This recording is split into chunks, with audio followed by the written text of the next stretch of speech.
Good Morning BSN is brought to you by the Impact Center of Great Leadership, and that's a cooperation in between Business School Netherlands, Hofstede Insights, and is gratefully sponsored by Chin Global.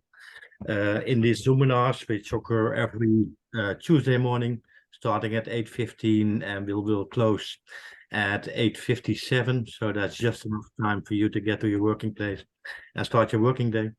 And the goal of this is that surrounding our four pillars of great leadership, which we kind of find to be the most important factors of great leadership that are filled in with different subjects, and that is to make your daily life a bit easier. It should be giving you practical tools to start up your working day, to use today, and to make your life a little more easier. Today, the subject we are talking about is leading mindfully and with self-reflection. We've got two great speakers. The presentation today is being done by Mr. Jan van Betten. He will tell you about his career, but I can assure you that he has had multiple companies, 6 at the same time, for instance. And reflecting on that presentation is Judith Botman.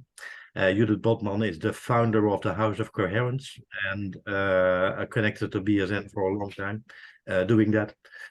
So welcome to the both of you. It's my pleasure to be able to have you on this call and to present your stories to the people that are joining in today.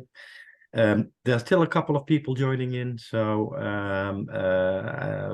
we will not wait for them. That's for that the time is too short. I would like to ask you to give me your questions over the chat. You can raise your hand. You can just interrupt me after the presentations have been done. So please give some time to Jan and Judith to give their presentations, and afterwards we will follow up by responding to all of your questions. Have a good presentation. I give my word over to Jan. Thank you very much, Twan. Delighted to be here. I hope everybody can hear me. I'm talking to you from Amsterdam. I'm in the center of Amsterdam, in the old center. Just to give you a little bit of background, the background that you see is my apartment from the 17th century. So if anything happens to the ceiling, you know, probably it's age. Again, very happy to see you from quite a lot of places all over the world. Let me start my presentation. Can you please show it on the screen? I already introduced myself. My name is Jan van Betten. I never know what I should say. You know, serial social entrepreneur. It sounds like I don't know, too heavy. I just have a few hobbies. And I'm trying to make this world a little bit a better place. So if I can have the next slide. No, sorry. Yeah, this previous one. So to introduce my life to you, in the middle, you see my 4 children. I have 2 adult children from my first wife and 2 younger children from my second wife. And as you can see, the first 2 are very Dutch, and the second 2 are quite African, actually. I'm in a sort of a multicultural environment, and it's a great place to be, I would say. The kids, by the way, are from Zambia. So, and they are, I would say, the children are the center of my life. And around that center is I would say, my occupations. So just a bit of background. Some 12 years ago, I was working in the board of Reed Elsevier. It's now called WellX. And I was managing their German businesses. At a certain moment, I decided to change my career and to spend, I would say, the rest of my life or my working life to causes that well, improve the world a little bit. So I sold my shares, I quit the business, and I started what you see here is Nudge. And Nudge is a sustainability platform, and one of the spin-offs is the Nudge Academy. Nudge Academy teaches young people from all over the world to be responsible future leaders. So it's also a leadership development program, but for young people in the age of, let's say, 22 to 30 something, at the start of their career. Then you see underneath the pollinators. The pollinators is a foundation, and it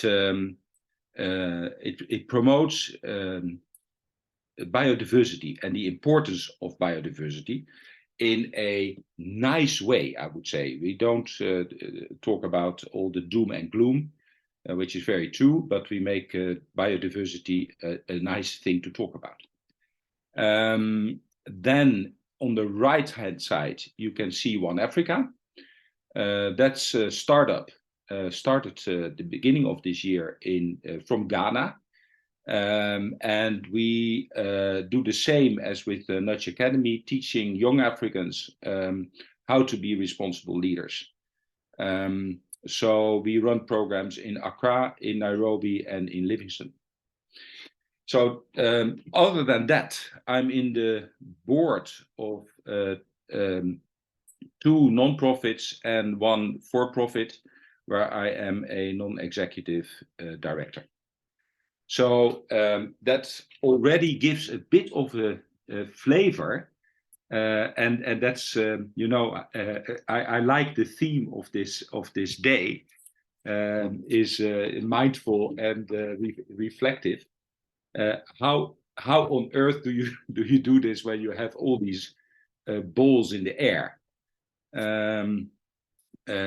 Sometimes my life feels a little bit like running from A to B. I'm also traveling a lot, trying to keep all the businesses afloat, and of course that asks a lot of well, I would say a sort of discipline.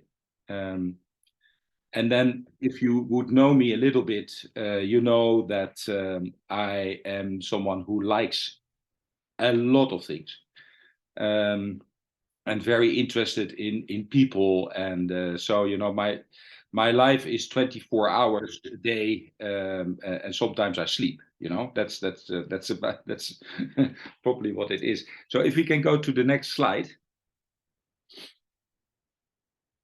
then it's another view, another perspective, I would say, on my life.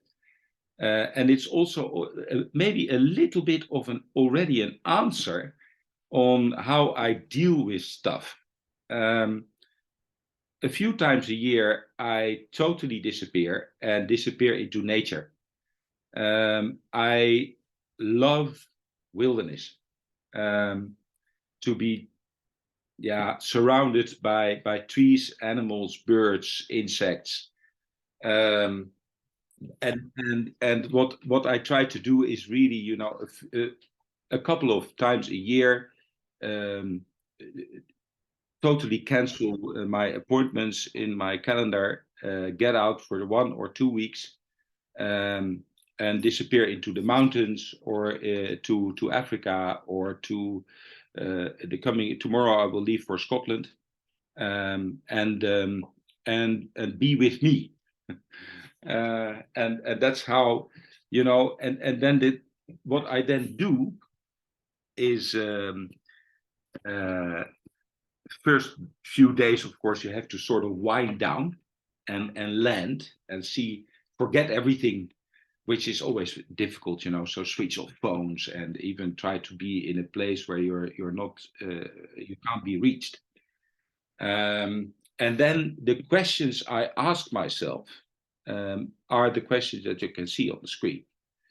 And I think that the question that keeps coming back is, so who am I? Am I still am I still doing what I'd like to do? Am I not too much into, I would say, pleasing my shareholders?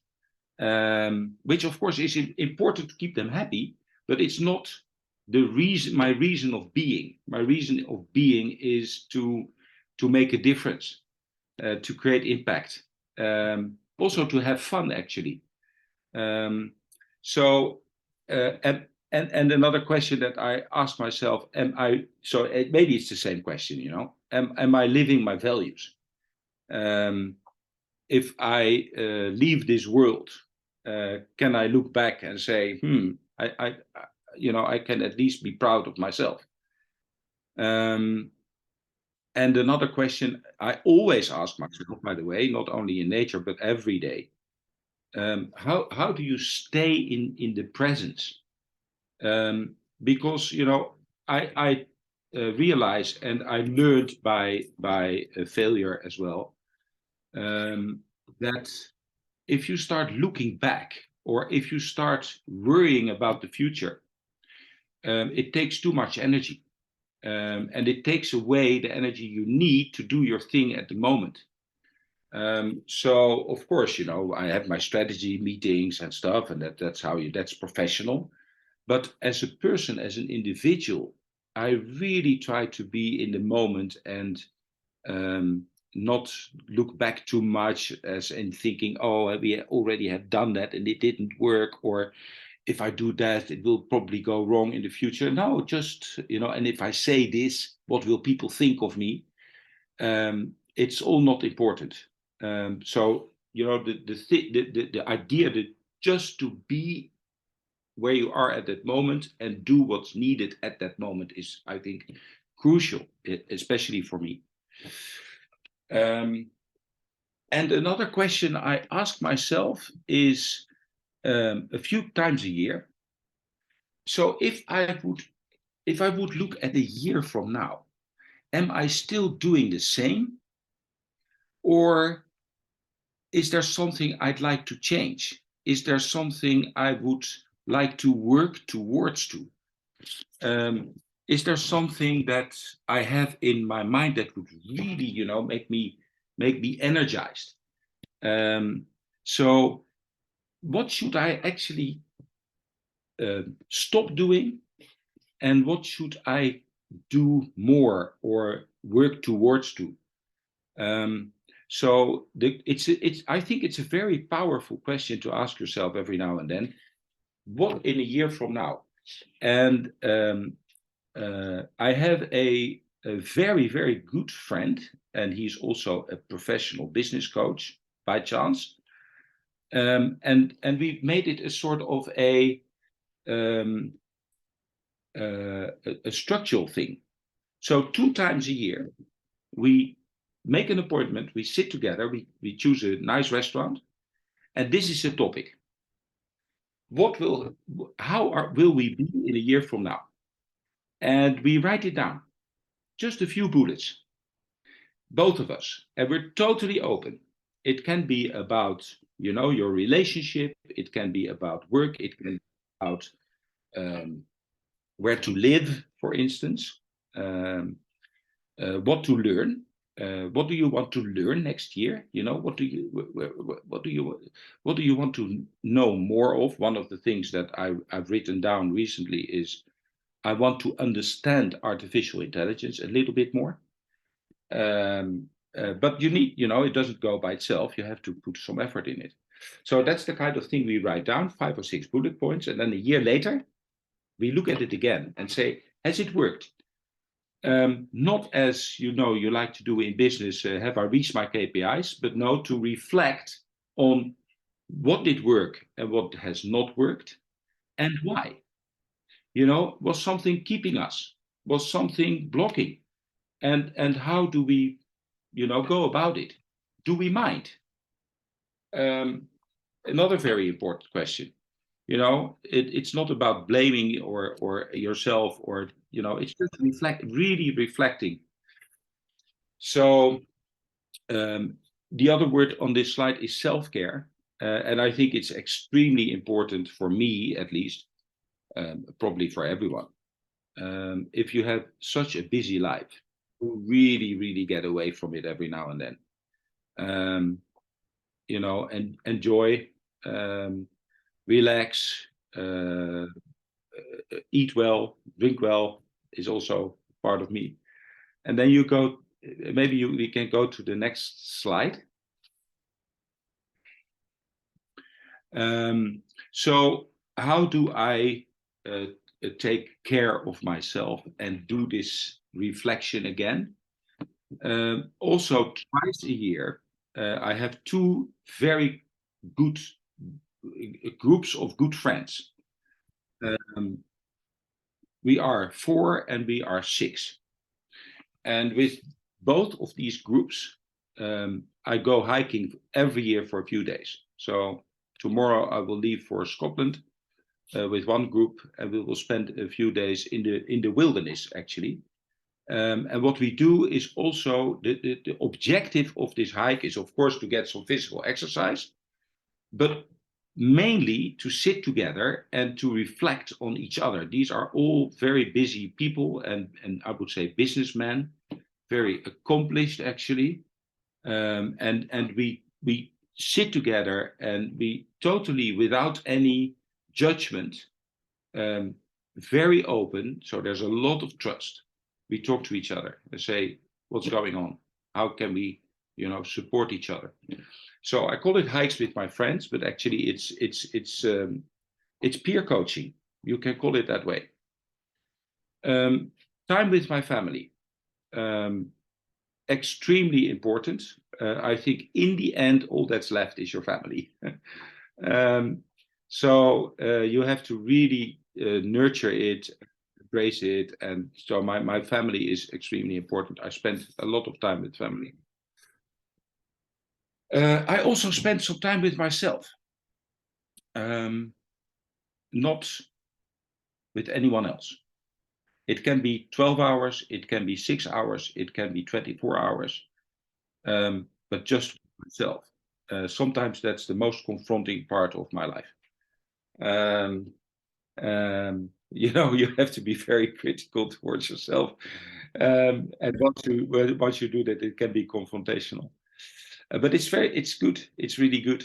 And you have to be disciplined about it. You really have to put it in your calendar, because otherwise it won't happen. Now, finally, one of my rules for life is, as soon as you manage to not work when you work, that's probably my rule of my golden rule.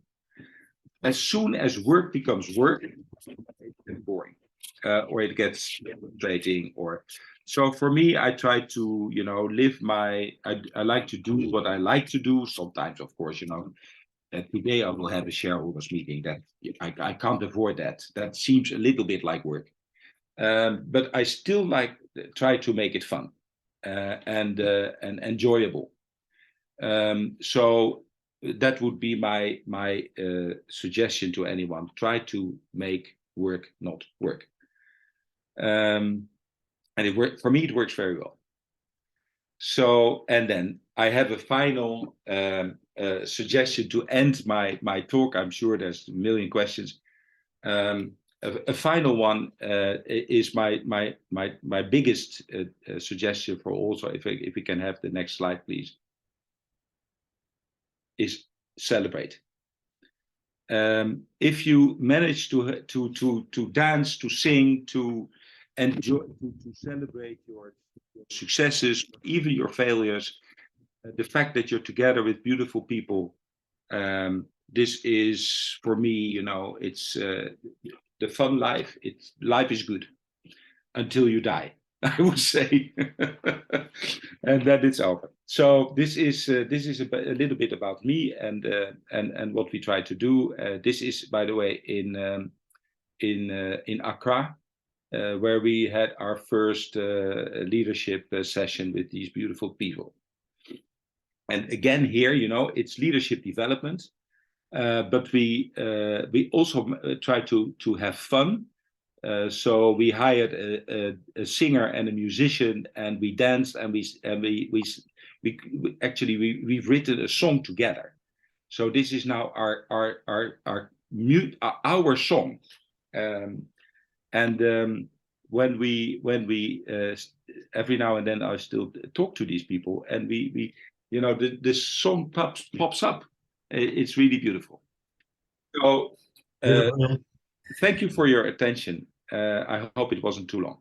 It was fantastic. So it seems like you really are celebrating life. Huh? Judith, may I ask you to reflect upon this presentation? You're on mute still. Judith, you have to unmute yourself. I'm sorry. Yeah. I'm sorry. I hope I'm loud and clear right now. Thank you, Jan, for your inspiring words. It beautifully illustrates to me that reflection is an essential element in your life. And the time you devote to it strengthens you in the important work you do in practice by improve the world a little bit. It aligns with something I strongly believe in, and that's that inner development is indispensable for those who seek to make a meaningful impact in the world. Here in my office, I have a quote. It's from William James, and it says, "You can change the world by changing yourself." In my reflection, I want to share something about my personal experience with reflection and mindfulness, which I hope you all can also benefit from. Listening how you integrate reflection and mindfulness in your life, I realized that deep reflection wasn't something I grew up with. It was limited to mere evaluation, what went well and what could be improved. My youth was about working hard and everything will come right. When I started studying at BSN and learning accordingly the principles of action learning, I was constantly invited to reflect. Since I wasn't familiar with it, my reflection often stopped at evaluation. Gradually, I experienced how vital it is to consciously reflect, because it forms the foundation of personal development. It was later in my career that I truly discovered the value of reflection, both for myself and in the personal and organizational development processes I facilitate. Without the willingness of participants to engage in deep reflection, development doesn't progress effectively. That's why it has always been an important aspect of the programs I guide. I also find that reflection and mindfulness help me to assess on a daily basis, like you just said, whether what I'm doing is still aligned with my intentions and long-term aspirations, if I have. Over the past years, I've come to realize that there are multiple levels on which one can reflect, and I found them also beautifully in your presentation. The first level, which I just mentioned, is evaluation. It helps us to improve and learn. It's about, am I doing well? Am I doing the things good? The second level, like I heard in your story, Jan, is about reflection at the level of identity. Who am I? What truly matters to me? What are my values? Am I able to remain true to my values? It's the matters of the heart. It's about, am I doing the right thing? The third level goes even deeper and touches upon beliefs, long-term objectives, purpose, and the experience of meaning. Questions related to this level include, what do I really believe in? What is my perspective on what the world needs right now? With what intention do I engage in my actions? And am I able to manifest it in practice? It's about, is what I thought was right actually good? These are the questions that helps me work from my true potential. And it requires me to generally examine what holds me back from doing so. It's not easy, like you said. It's my experience. It demands genuine honesty with ourselves and exploration of the thoughts, the patterns, the emotions, such as fear, that holds us back. Reflection often requires courage as well. It can be, a little bit dark to look to yourself so intensively. It's not always pleasant to confront with what we discover in ourselves, but it does help us reach where we truly want to be and accept the consequences that insights may bring. Well, how do I reflect and take time for myself? Jan already provided some excellent examples of how he reflects, and I can relate to them. And as an entrepreneur, I'm gradually finding a good balance between work and the other, even more important things that truly matter to me, such as my 8-year-old daughter. In addition to making time for myself and immersing myself in nature, which I also like to do, for a few years now, I'm writing morning pages where I jot down my first thoughts shortly after waking up. I think I have, well, over 10 of these little books, fully filled with writings. And I also take daily notes in an app, which help me reflect on things that contribute to my development. Finally, an important lesson I've learned in that is that deep reflection requires others, like was always also in your presentation. That's why it's so beneficial that BSN provides a space for this through subsets. Not really my subset, actually, but it's in the format. I've come to realize that reflection is something you can only do to a certain extent on your own. On the levels of improvement and values, you can make significant progress by yourself. But for fundamental development, it helps me to engage in intense mirroring, whether to someone in my environment or preferably a coach, is helping me. And that's why I regularly schedule sessions with someone who helps me truly pause and reflect on what occupies my mind. So in summary, for us as leaders and entrepreneurs, reflection and mindfulness are indispensable because they enable us to act more powerfully when facing the significant challenges of our time. Thank you. Thank you, Judith. Okay, are there any questions from the room? Thank you both for such beautiful presentations, reflections. Is there anybody who would like to ask a question? I see Lyra. Please go ahead, Lyra. I was clapping, appreciating their presentations. I was making signs of clapping. Yeah. Okay, beautiful. No questions.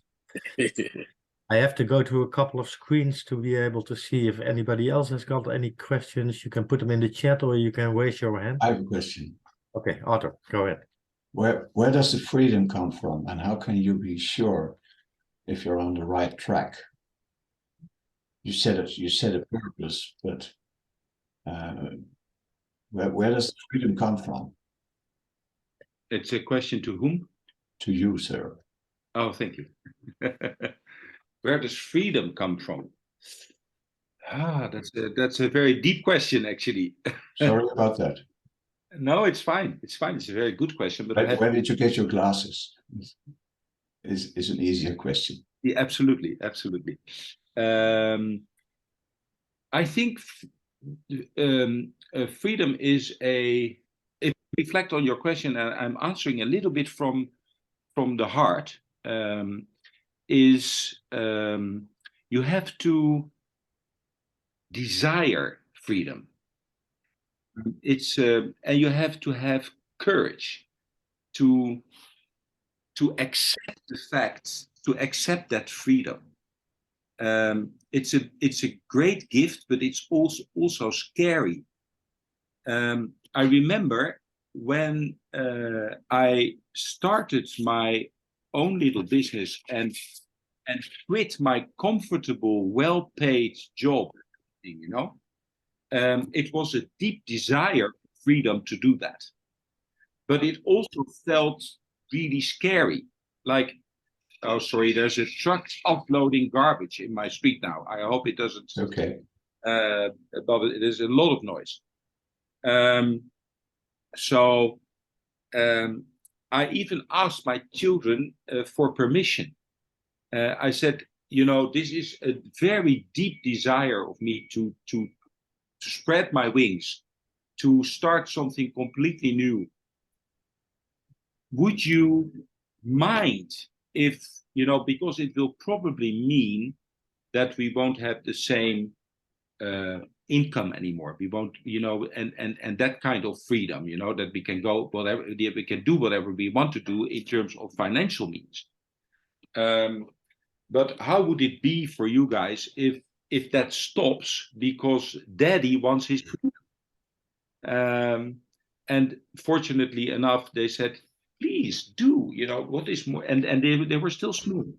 And they said, what is more important than freedom? And that gave me the courage to take the freedom. But it's still every day, it's sort of a very conscious decision to keep that with me. And not being restricted by the outside world, which does nothing else than put restrictions on you all the time. It was a totally free decision, I would say, to join this program this morning, because I think it's fun to do. You know, I don't know if it's an answer to your question, but this is how it feels for me, you know. Do what you think you want to do. Reflect every time, is this something I really want? Is it something that fits my values? That's, I think, is freedom. To even, you know, say no many times. I don't want to do this, you know, that's freedom. But it takes courage, and it takes maybe a certain discipline, but it definitely needs the will, you know, to be free. Yeah. Thank you very much. Understand. So you both have pretty busy lives, huh? In Jan's case, running 6 businesses at the same time and doing a family of 4 and still traveling. In Judith's case, running your own business and still manage to, let's say, have a child, bring it to school and that sort of business. Judith, first to you, how do you make time to reflect upon yourself? Because it must be very busy with the, let's say, daily life. Yeah. Well, mornings are good. That's why I mentioned morning pages. So it helps me to pick a certain moment in my weeks. And well, I admit I can't do it every day, but I try. And Sunday mornings works good for me. And I also try to sport a lot of times and schedule it in my weekly scheme. Like Jan said, mark self-reflection as work time. It's important like every other parts of your work. I think. Thank you, Judith. Same question for you, Jan. So there's a lot to cope with. You have to keep up with all developments in life, all the developments that occur surrounding the organizations that you are managing. So how do you cope with that? Well, you know, I must admit it's hard. It's definitely not easy. And sometimes I fail at it and think, oh my God, now I said yes again to something and I don't have time for that. And now, so I also must admit that sometimes on Sunday afternoon I'm working, which I prefer not to do. But you know, it's a balancing act. If you decide to engage in something willingly and consciously, then you also have to take the consequences. So and then sometimes I think, oh my God, you know this, you shouldn't have done this. So am I doing it right? No, probably not all the time. But I'm conscious about it, and I try to. Oh, and you know, I've become pretty good, I think, in doing things very fast. You know, when you have the liberty of time, you tend to take that time. Spend hours on a presentation, for instance. But if you don't have the liberty, you very quickly get to the essence. So it's also, you know, a matter of learning how to deal with a lot of things. And I'm getting better at it even today. So I think that's also, you know, practicing. It's practice. And say, you know, be fast. Yeah. Accept that it's not perfect always. That's also something, you know, just accept it's not perfect. In Germany, I've learned this beautiful quote, I would say. I don't know who said it, but it's also a suggestion to all the people here. Better is the enemy of good. I think it's a beautiful thing to say. You know, better is the enemy of good. Good is good enough. Good is good, right? So, yeah.